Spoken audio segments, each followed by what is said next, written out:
Social മീഡിയയിൽ സജീവമായ നടിയാണ് അഹാന കൃഷ്ണ. 30 ലക്ഷത്തിലധികം ആളുകളാണ് അഹാനയെ ഇൻസ്റ്റഗ്രാമിൽ ഫോളോ ചെയ്യുന്നത്. യാത്ര പോയതിന്റെ വിശേഷങ്ങളും ഫോട്ടോഷൂട്ട് ചിത്രങ്ങളുമെല്ലാം അഹാന ആരാധകർക്കായി പങ്കുവെക്കാറുണ്ട്. ഇപ്പോഴിതാ ബ്രൈഡൽ ഫോട്ടോഷൂട്ടുമായി തരംഗം സൃഷ്ടിക്കുകയാണ് അഹാന. ക്രിസ്ത്യൻ വധുവായി അണിഞ്ഞൊരുങ്ങിയ അഹാനയുടെ മനോഹരമായ ചിത്രങ്ങളാണ് സമൂഹ മാധ്യമങ്ങളിൽ ശ്രദ്ധ നേടുന്നത്.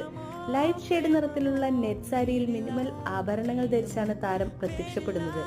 എംബ്രോയിഡറി വർക്കുള്ള നെറ്റ് സാരിക്ക് മാച്ചിങ് ആയി ഹാഫ് സ്ലീവ് നെറ്റ് ബ്ലൗസാണ് ധരിച്ചിരിക്കുന്നത്. കല്ലുകൾ പതിച്ച ചോക്കറും വളകളുമാണ് ആഭരണം, ഒപ്പം മിനിമൽ മേക്കപ്പും. ഞാനും എനിക്കുള്ളിലെ വധുവും എന്ന കുറിപ്പോടെയാണ് താരം ചിത്രങ്ങൾ പങ്കുവച്ചത്. സമൂഹ മാധ്യമത്തിൽ പങ്കുവച്ച നിമിഷങ്ങൾക്കകം തന്നെ ചിത്രങ്ങൾ ആരാധകരുടെ മനം കവർന്നു. അഹാനയെ അഭിനന്ദിച്ചുകൊണ്ട് ആരാധകരുടെ കമന്റുകളും എത്തി. ഇനി എന്നാണ് ആ ദിവസം വരിക എന്നാണ് ആരാധകരിൽ ഒരാൾ കമന്റ് ചെയ്തത്. എല്ലാം കൊള്ളാം, വധു സുന്ദരിയാണ്, വരൻ എവിടെ എന്നൊക്കെയാണ് മറ്റു കമന്റ്.